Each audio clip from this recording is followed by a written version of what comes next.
യുദ്ധവും നരബലിയും. ഏവർക്കും സ്വാഗതം. ഇപ്പോൾ ഇന്ത്യയും പാകിസ്ഥാനും തമ്മിൽ അപ്രഖ്യാപിത യുദ്ധത്തിൻ്റെ അവസ്ഥയിലാണ്. വളരെ ചിന്താഭാരത്തോടും ഭാവിയെപ്പറ്റിയുള്ള ജിജ്ഞാസയോടും മനുഷ്യ സ്വഭാവം എന്ന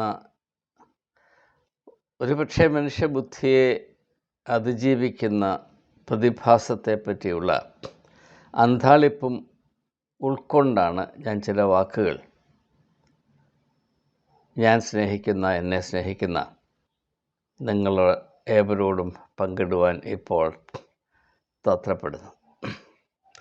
ഈ വിഷയം കൈകാര്യം ചെയ്യുക വളരെ ക്ലേശമേറിയ ഒരു കടമയാണ്. കടമ നിർവഹിക്കാതിരിക്കാൻ മറ്റു മാർഗമില്ലാത്തതുകൊണ്ട് ഞാൻ അതിലേക്ക് പ്രവേശിക്കുകയാണ്. ഈ ഒരു പൈശാചികമായ പ്രതിഭാസത്തെപ്പറ്റി തൽക്കാലം എനിക്ക് ഒന്ന് രണ്ട് കാര്യങ്ങൾ മാത്രമേ പറയാനുള്ളൂ. അത് ഏറ്റവും ഹ്രസ്വമായി സൂചിപ്പിച്ച് ഞാൻ ഈ വീഡിയോ ഉപസംഹരിക്കുന്നതായിരിക്കും. എനിക്ക് ആദ്യമേ ഏവരോടും പറയാനുള്ളത്, ഇത് രണ്ട് മതങ്ങൾ തമ്മിലുള്ള യുദ്ധമല്ല. ഇത് ഹിന്ദുക്കളും മുസ്ലിങ്ങളും തമ്മിലുള്ള യുദ്ധമല്ല. അങ്ങനെയാണ് എന്നാക്കി തീർക്കുവാൻ കാര്യമായ ശ്രമങ്ങൾ നടന്നിട്ടുണ്ട്. അത് ദൗർഭാഗ്യകരമാണ്. അത് തികച്ചും അസത്യമാണ്. യുദ്ധം നടക്കുന്നത് ഹിന്ദുമതത്തിൻ്റെ പേരിലോ ഇസ്ലാം മതത്തിൻ്റെ പേരിലോ അല്ല. ഞാനിപ്പോൾ നടന്നുകൊണ്ടിരിക്കുന്ന യുദ്ധത്തെ പറ്റിയാണ് പറയുന്നത്. അത് സത്യമായി പറഞ്ഞാൽ ഒരു വ്യക്തിക്ക് അവൻ്റെ കസേര വിട്ടൊഴിയാൻ വയ്യ എന്നതിൽ നിന്ന് ഉത്ഭവിക്കുന്ന ഭ്രാന്താണ് നാം ഇപ്പോൾ കണ്ടുകൊണ്ടിരിക്കുന്നത്. ആ വ്യക്തിയുടെ പേര് അസീം മുനീർ എന്ന് പറയുന്ന ജനറലാണ്. ജനറൽ അസീം മുനീർ. പാകിസ്ഥാനിലെ ബഹുഭൂരിപക്ഷം ആളുകളും അദ്ദേഹത്തെ മുള്ള മുനീർ എന്നാണ് വിളിക്കുന്നത്. അദ്ദേഹം നോക്കിയപ്പോൾ റിട്ടയർ ചെയ്യാതെ കസേരയിൽ അർമാദിച്ച് കഴിഞ്ഞുകൂടുവാൻ കണ്ട ഏക പണിയാണ് ഒരു രാജ്യത്തെ മുഴുവനും അപകടത്തിലാക്കുക. എൻ്റെ രാജ്യം കത്തി നശിച്ചു പോയാലും എനിക്കെൻ്റെ കസേര വേണം എന്ന് ചിന്തിക്കുന്ന ഒരു വ്യക്തി, അവൻ മാത്രം വന്നാൽ അള്ളാഹ് എന്ന വാക്കേ വരത്തുള്ളൂ. അതാണ് ശാപം. അള്ളാഹയുടെ ശാപമാണിത്. പക്ഷെ അതിൻ്റെ തനി സ്വഭാവം തനി നിറം ആരും മനസ്സിലാകാത്ത വിധത്തിൽ വർഗീയതയുടെ കാളരാത്രി കൊണ്ടും മതവിദ്വേഷത്തിൻ്റെ തെറിവിളി കൊണ്ടും മനുഷ്യത്വരാഹിത്യത്തിൻ്റെ ഭ്രാന്ത് കൊണ്ടുമൊക്കെ അണിഞ്ഞൊരുക്കി നിർത്തിയിട്ടുണ്ട്. അത് മനുഷ്യത്വത്തിന് നേരെ അട്ടഹസിക്കുന്നു എന്ന ഒരു യാഥാർത്ഥ്യമാണ് എൻ്റെ മനസ്സിൽ തെളിഞ്ഞു നിൽക്കുന്നത്. അപ്പോൾ ആദ്യമേ നാം മനസ്സിലാക്കേണ്ടത്, സത്യമായി നാം മനസ്സിലാക്കാൻ താല്പര്യപ്പെടുന്നുവെങ്കിൽ ഞാൻ പറയുകയാണ്, ഇതാണ് ഇതിൻ്റെ സത്യം. ഇത് ഹിന്ദുക്കളും മുസ്ലിങ്ങളും തമ്മിലുള്ള യുദ്ധം അല്ല. ഇത് സത്യം പറഞ്ഞാൽ ജനറൽ അസീം മുനീർ എന്ന് പറയുന്ന ഒരു പൈശാചിക മിലിറ്ററി ജനറലും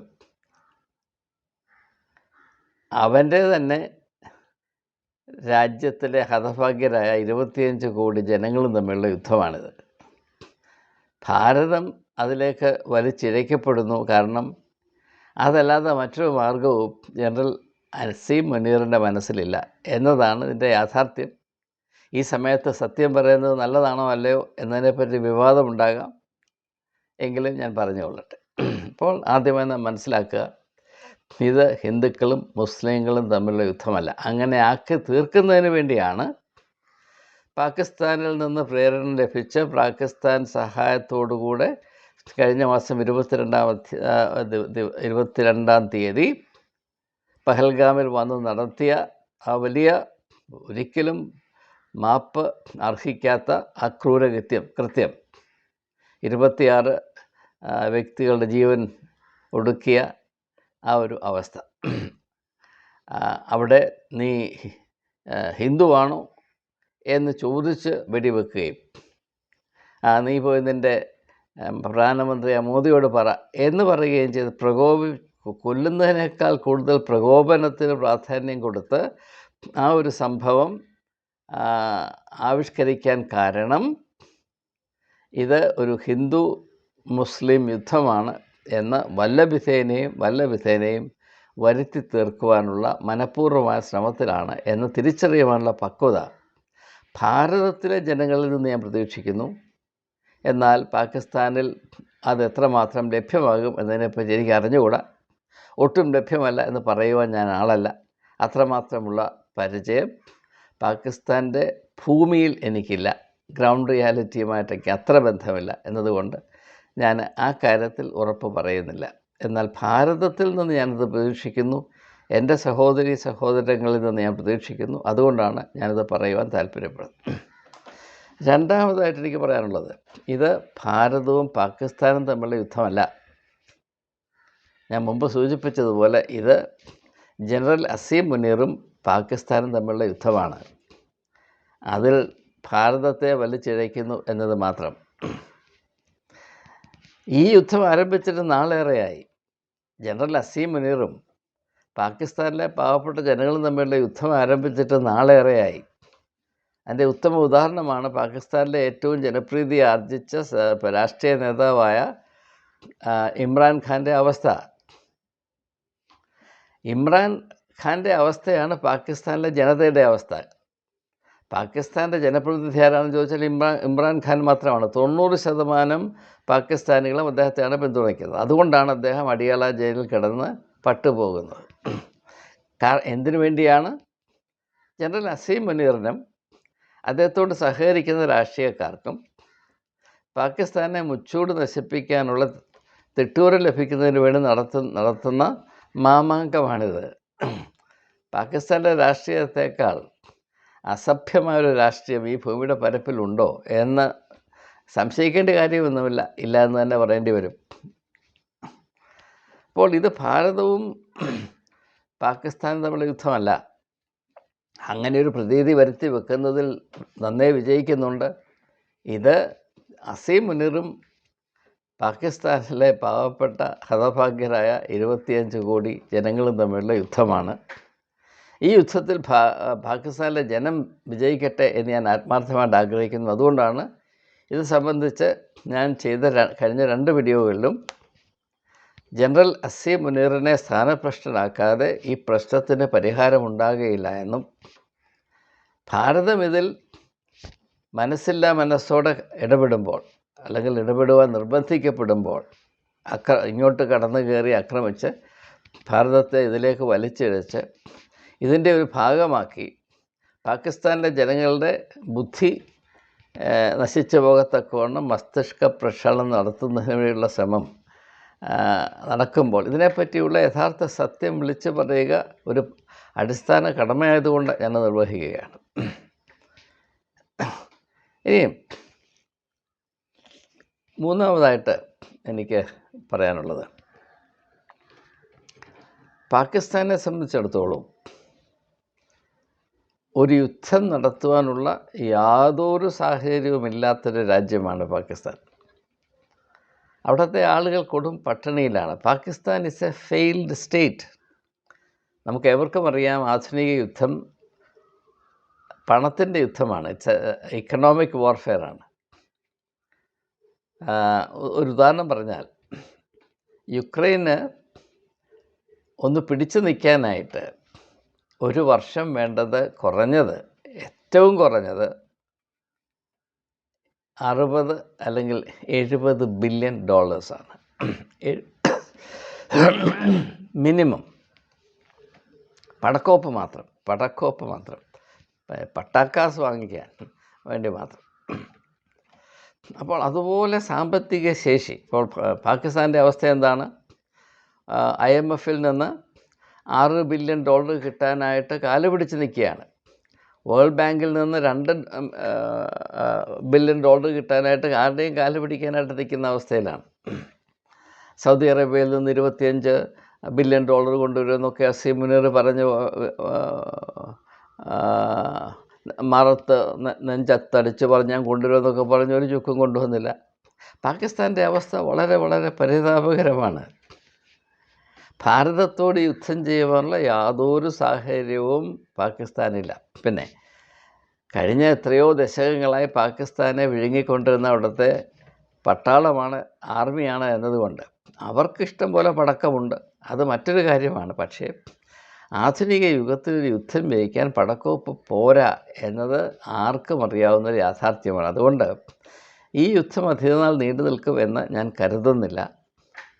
അതിനുള്ള കെൽപ്പ് പാകിസ്ഥാനില്ല എന്നതുകൊണ്ട് തന്നെ. ഇനിയും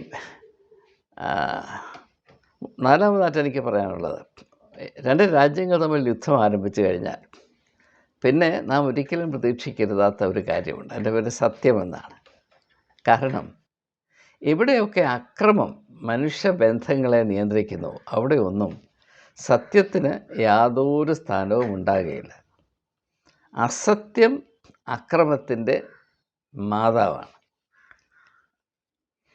അക്രമം ഉണ്ടാകണമെങ്കിൽ അസത്യം ആദ്യമേ ഉണ്ടാകണം. അതിനാണ് പ്രോപ്പഗൻഡ എന്ന് പറയുന്നത്. അപ്പോൾ അതുകൊണ്ട് ഇനി അങ്ങോട്ട് സത്യം ഏതാണ് അസത്യം ഏതാണ് എന്ന് നമുക്ക് ഒരു വിധത്തിലും തിരിച്ചറിയാൻ സാധ്യമല്ല. ഒരു ചെറിയ ഉദാഹരണം പറയുമ്പോൾ അത് മനസ്സിലാകും.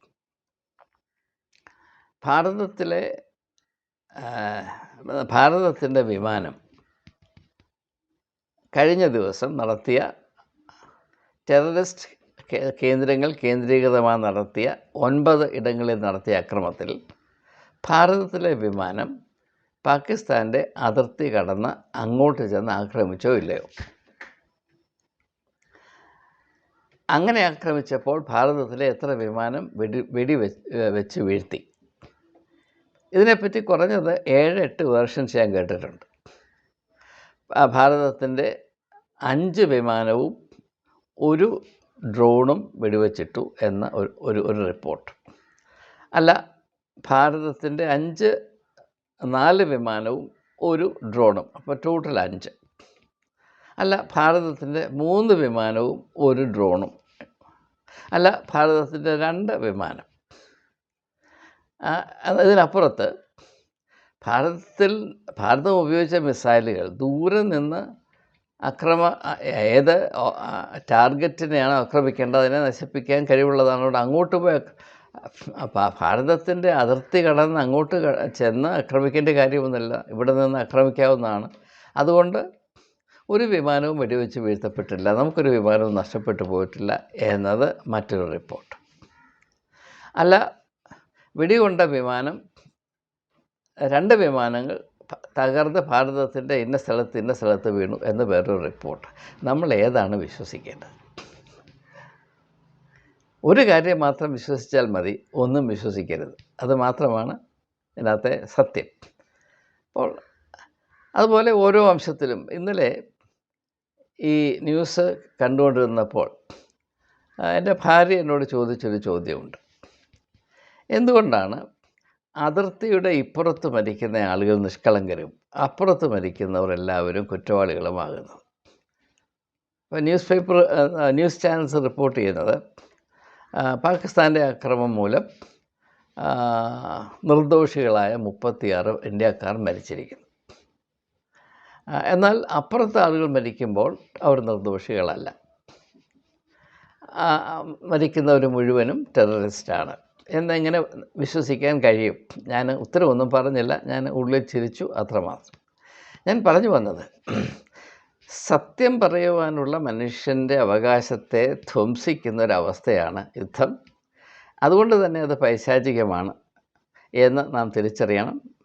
മനുഷ്യൻ്റെ സ്വാതന്ത്ര്യത്തെ 100% നശിപ്പിച്ചാൽ മാത്രമേ യുദ്ധം നടത്തുവാനോ നിലനിർത്തുവാനോ യുദ്ധം ഒരു നല്ല കാര്യമാണ് എന്ന് ജനങ്ങളെ കൊണ്ട് ബോധ്യപ്പെടുത്തി അതിനുവേണ്ടി ഏത് ത്യാഗവും നടത്തുവാനോ സാധ്യമാകുകയുള്ളൂ എന്നതൊരു സാർവലൗകികമായ യാഥാർത്ഥ്യമാണ്. അതുകൊണ്ട് ആരും ചാനലുകൾ കാണരുതെന്നൊന്നും അഭിപ്രായം എനിക്കില്ല. പക്ഷേ കാണുമ്പോൾ അസത്യം ആണ് തങ്ങൾ കേൾക്കുന്നത് ഒട്ടുമുക്കാലും എന്ന യാഥാർത്ഥ്യത്തിന് വേണ്ടി ഒരു ചെറിയ മാർജിൻ നിങ്ങളിടണം എന്ന് മാത്രമാണ് എനിക്ക് പറയാനുള്ളത്. ഇനി ഒരു കാര്യം കൂടെ പറഞ്ഞ് നിർത്താൻ പോവുകയാണ്. മതത്തിന് വേണ്ടി അല്ലെങ്കിൽ ദൈവത്തിന് വേണ്ടി ആളുകളെ കൊല്ലുമ്പോൾ അതിന് നാം നരബലി എന്ന് പറയുന്നു. രാഷ്ട്രീയത്തിന് വേണ്ടി എന്ന് പറഞ്ഞാൽ വരേണ്യ വർഗത്തിൽ അല്ലെങ്കിൽ എന്താണ് പറയുന്നത്, പൊളിറ്റിക്കൽ എലീറ്റ് എന്ന് ഇംഗ്ലീഷിൽ പറയും.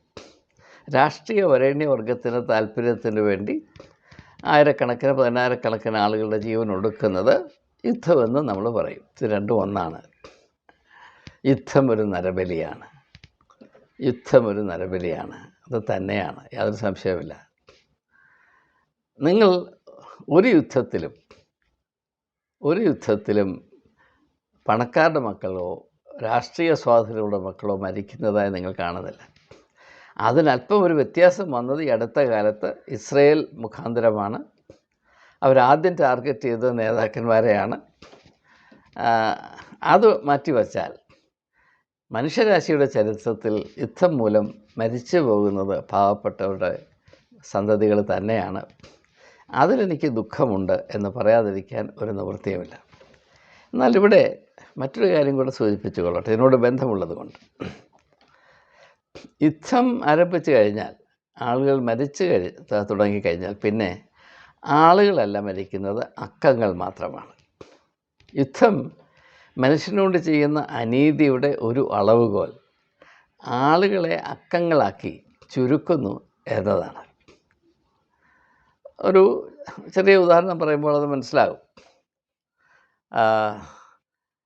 ഭാരതത്തിൽ പാകിസ്ഥാൻ്റെ അക്രമം കൊണ്ട് ഇന്നലെ 36 സിവിലിയൻസ് മരിച്ചുള്ളൂ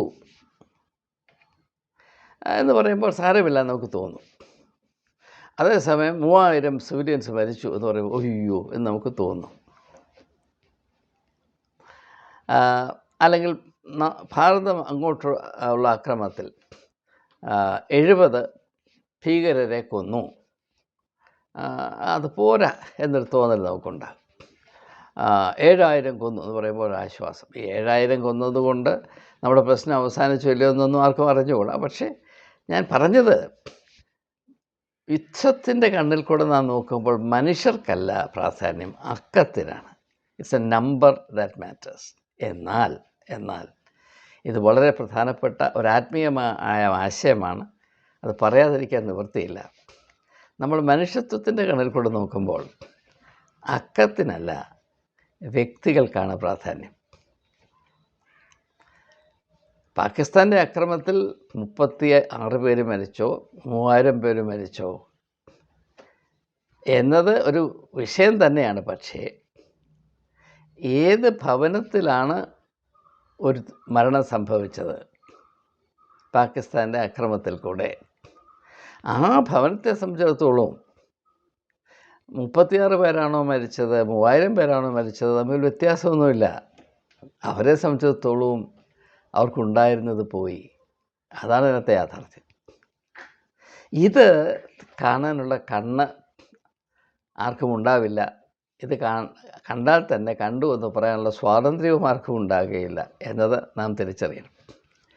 ഇതെല്ലാം ഉൾക്കൊണ്ടുകൊണ്ടാണ് യേശു കാണാതെ പോയ ആടിൻ്റെ ഉപമ പഠിപ്പിച്ചിരിക്കുന്നത്. ഒരുത്തന് 100 ആടുണ്ടായിരുന്നു, അതിലൊന്ന് കാണാതെ പോയി. അവൻ 99നെയും വിട്ടിട്ട് കാണാതെ പോയതിനെ അന്വേഷിച്ച് അതിനെ കണ്ടെത്തി യഥാസ്ഥാനപ്പെടുത്തി എന്ന ഒരു ഉപമയുണ്ട്. അത് കച്ചവടത്തിൻ്റെ കണ്ണിൽ കൂടെ നോക്കിയാൽ ശുദ്ധ മണ്ടത്തരമാണെന്നേ നമുക്ക് തോന്നുകയുള്ളൂ.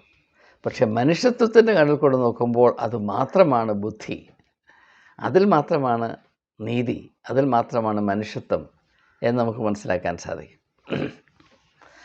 അപ്പോൾ ഈ ഒരു അവസ്ഥ, ഒരു 99 കൂടെയുണ്ട്, ഒരെണ്ണം നഷ്ടപ്പെട്ടു. ആ അവസ്ഥയെ നമുക്ക് 2 വിധത്തിൽ കാണാൻ കഴിയും. ഒന്ന്, ഈ 99 ആടുകളുടെ കണ്ണിൽ കൂടെ കാണാൻ കഴിയും.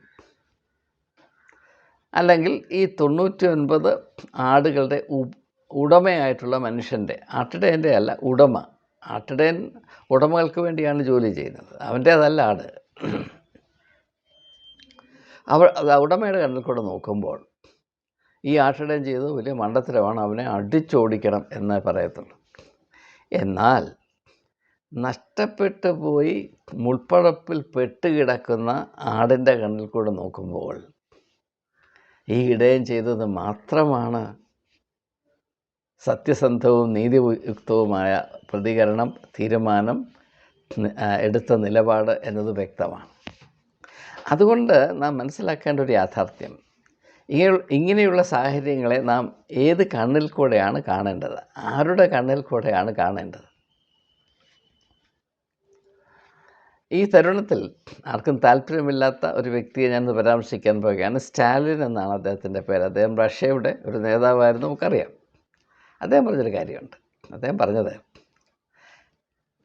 The death of 1,000 soldiers is statistics.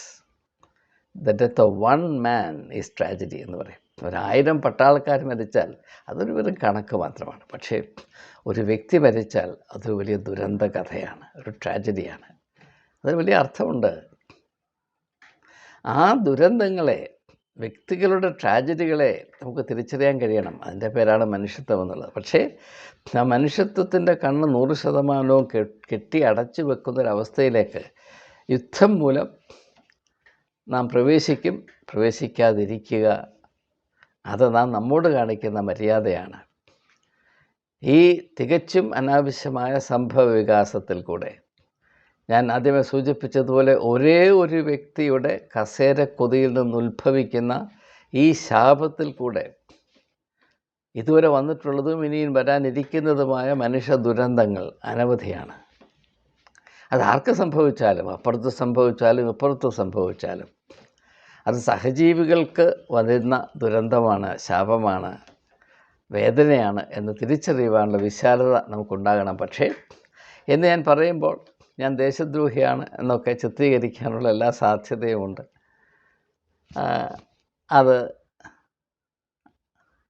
ആ ഒരു അപകടം സ്വീകരിപ്പാൻ എനിക്ക് ദൈവം ശക്തി നൽകട്ടെ എന്ന് ഞാൻ ആത്മാർത്ഥമായി പ്രാർത്ഥിക്കുന്നു. ഏതായാലും തികച്ചും ദൗർഭാഗ്യകരമായ ഒരവസ്ഥയാണ്. പക്ഷേ ഈ സമയത്ത് വെറും വൈകാരികതയിൽ മാത്രം ഇതിനെ കൈകാര്യം ചെയ്യുന്നതിനും അപാകതയുണ്ട്, അപക്വതയുണ്ട്. ഒരു വലിയ രോഗം ഈ 2 രാജ്യങ്ങളെയും പിടിച്ചിട്ട് നാളേറെയായി. ഇതിന് ഒരു ശമനമുണ്ടാകണം, രോഗശമനമുണ്ടാകണം. ചില രോഗങ്ങൾ വരുമ്പോൾ അതിന് ഡ്രാസ്റ്റിക് സർജറീസ് ആവശ്യമാണ്. അതിന് ഡിസ്ട്രക്റ്റീവ് സർജറി എന്ന് പറയും. ഡിസ്ട്രക്റ്റീവ് സർജറി, ഇപ്പോൾ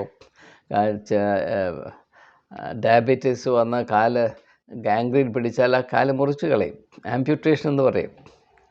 അങ്ങനെ ക്രോണിക് എന്താണ് പറയുന്നത്, അസുഖം പിടിച്ചു കിടക്കുന്ന ഒരവസ്ഥയാണ് ഈ 2 രാജ്യങ്ങളും തമ്മിൽ. അപ്പം അതിന് തക്കതായ ഒരു ആംപ്യൂട്ടേറ്റീവ് സർജറിയുടെ ആവശ്യം ഇപ്പോഴുണ്ട് എന്നതാണ് ഒന്നും അറിയാൻ വയ്യാത്ത എൻ്റെ ധാരണ. അത് വലിയ സെൻറ്റിമെൻറ്റാലിറ്റി ഒന്നുമില്ലാതെ ഈ 2 രാജ്യങ്ങളിലെയും ജനം ഇനിയുള്ള നാളുകളിൽ സമാധാനത്തോടെ ഡെമോക്രാറ്റിക് വേ ഓഫ് ലൈഫ് അതിൽ കഴിയത്തക്കവണ്ണം നല്ല അയൽരാജ്യങ്ങളായി തന്നെ സഹകരണത്തിൽ കഴിയത്തക്കവണ്ണം ഒരു സാഹചര്യം സൃഷ്ടിക്കുവാൻ, ഈ അപകട സാഹചര്യത്തെ പ്രയോജനപ്പെടുത്തുവാനുള്ള പക്വത ഭാരതത്തിലെയും പാകിസ്ഥാനിലുമുള്ള ആളുകൾക്ക് ഉണ്ടാകട്ടെ എന്ന് ആത്മാർത്ഥമായി ആശംസിച്ചുകൊണ്ട് വാക്കുകൾ ഉപസംഹരിക്കുന്നു. ജയ് ഹിന്ദ്.